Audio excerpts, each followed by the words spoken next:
titre du ministère de la Justice et des Droits humains, chargé des relations avec les institutions, le Conseil a adopté un projet de loi qui porte relecture de la loi du 25 mai 2018 qui porte code pénal dans notre pays. Alors, l'adoption de ce projet de loi s'inscrit dans la même dynamique, à savoir les réformes globales au niveau du secteur de la justice, pour avoir véritablement une justice qui puisse répondre aux aspirations profondes de notre peuple. Ce qui est beaucoup plus reproché à la justice, c'est l'inadéquation et l'inadaptation des règles, aussi bien de procédure que de fond. Donc l'adoption de ce projet de loi s'inscrit dans le cadre de ces réformes globales.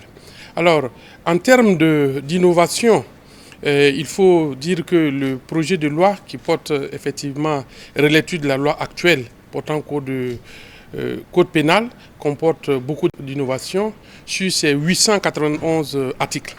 Mais on peut citer entre autres innovation majeure qui est d'abord le rétablissement de la peine de mort ainsi que de sa procédure d'exécution pour un certain nombre d'infractions qui sont la trahison, savoir les Burkinabés qui prennent les armes contre leur pays, les actes de terrorisme, les actes d'espionnage, etc.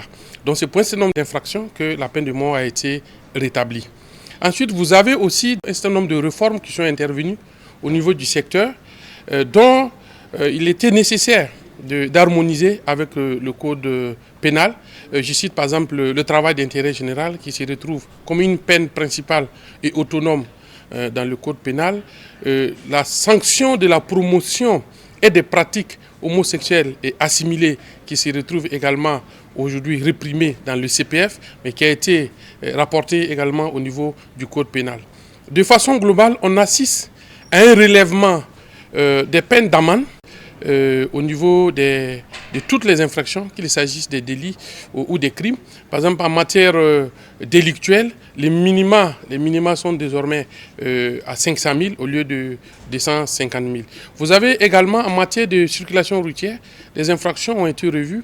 Les peines ont été particulièrement à ce niveau revues à la hausse parce qu'on a constaté que 90 à 95% des accidents de la circulation qui endeuillent les familles burkinabées sont du fait de l'usager.